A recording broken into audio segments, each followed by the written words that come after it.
너무 아름다운 탓에 신의 분노를 사고 호기심을 이기지 못해 남편까지 잃은 여자가 있습니다.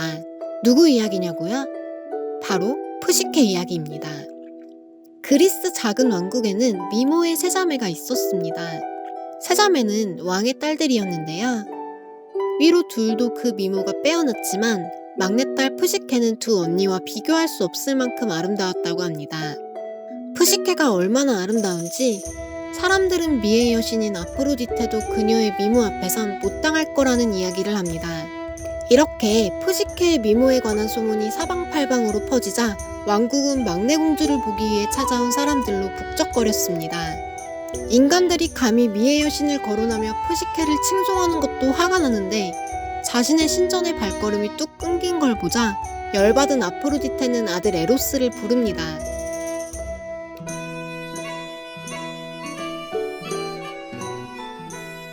이 말에는 많은 의미가 포함되어 있었는데요. 에로스가 가진 화살은 누군가와 사랑에 빠지게도 누군가를 죽도록 증오하게도 하는 화살이었습니다.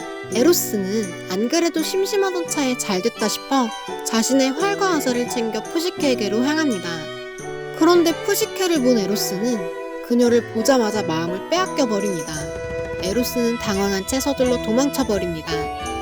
결국 아무것도 하지 못하고 돌아온 에로스는 갑자기 성인의 모습으로 변하는데요.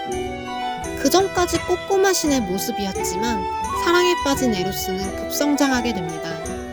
에로스가 다녀간 후에 푸시케는 나날이 더 아름다워졌지만 더 이상 청혼이 들어오지 않았습니다. 이미 두 언니들은 결혼을 해서 떠났고 푸시케만 그 혼자가 뚝 끊겨버리니 왕과 앙비는 걱정이 되었습니다. 혹시 딸이 신들의 노여움을 산 게 아닐까 걱정하던 왕과 앙비는 아폴론의 신전으로 향해 신탁을 받습니다. 신탁을 받은 왕과 앙비는 망연자실합니다. 애지중지 곱게 키운 막내딸의 남편이 괴물이라니. 하지만 신탁을 들은 푸시케는 이미 자신의 운명을 예상한 모양인지 선뜻 바위산으로 가겠다고 합니다. 푸시케의 결혼 행렬은 바위산으로 향했고 그녀를 두고 사람들은 내려갑니다. 푸시케가 바위산 위에서 주저앉아 눈물을 흘리고 있자 어디선가 서풍의 신 제피로스가 나타납니다. 갑자기 나타난 제피로스는 그녀를 남편에게로 데려다 주겠다며 푸시케를 데리고 어디론가 향합니다. 얼마나 날았을까요? 어딘지도 모르는 곳의 한 궁전에 도착합니다. 황금 기둥과 갖가지 예술품, 보물들로 가득 찬 궁전은 공주였던 푸시케의 눈에도 놀라웠는지 그녀는 눈을 떼지 못했습니다. 그때 어디선가 목소리가 들려옵니다. 저희는 당신의 시종으로 필요한 것이 있으면 언제든 찾아주세요. 밤이 되자 신방으로 신랑이 찾아왔습니다. 하지만 남편의 모습은 볼 수 없었는데요. 신탁에서처럼 괴물은 아니라는 생각이 듭니다. 이런 푸시케의 생각을 알아차린 건지 푸시케의 남편은 그녀에게 신신당부를 합니다. 남편의 단호한 말투에 푸시케는 괴물이면 어떻고 아니면 어떻겠냐는 생각으로 궁금증을 내려놓습니다. 결혼 생활이 익숙해질 무렵 푸시케는 쓸쓸함을 느꼈습니다. 밤마다 남편이 찾아오지만 낮에는 사람 그림자도 없고 넓디 넓은 궁전 안에서 혼자 시간을 보내는 게 정말 고역이었거든요. 그런 푸시케의 마음을 알아챈 건지 남편은 푸시케에게 뭐든 원하는 게 있으면 말해보라고 합니다. 푸시케는 언니들이 보고 싶다고 말하는데요.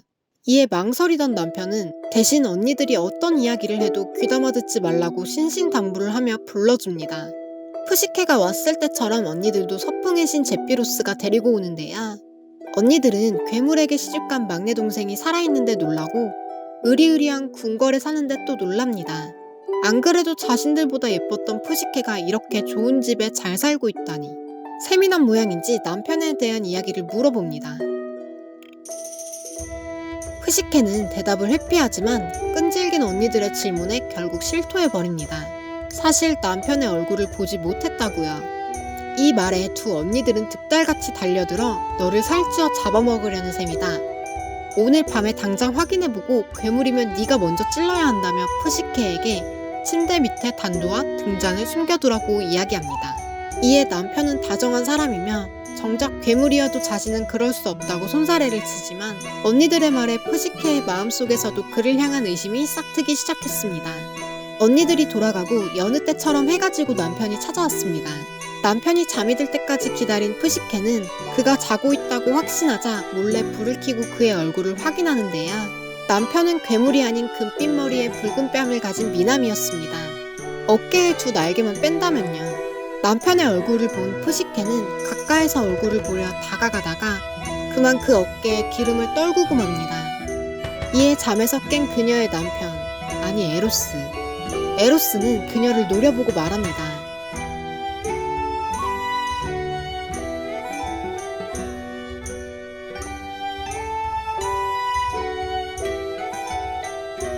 에로스는 떠나버렸습니다. 푸시케는 과연 남편과 다시 만날 수 있을까요? 영상이 재밌으셨다면 구독과 좋아요, 알림 설정 부탁드립니다.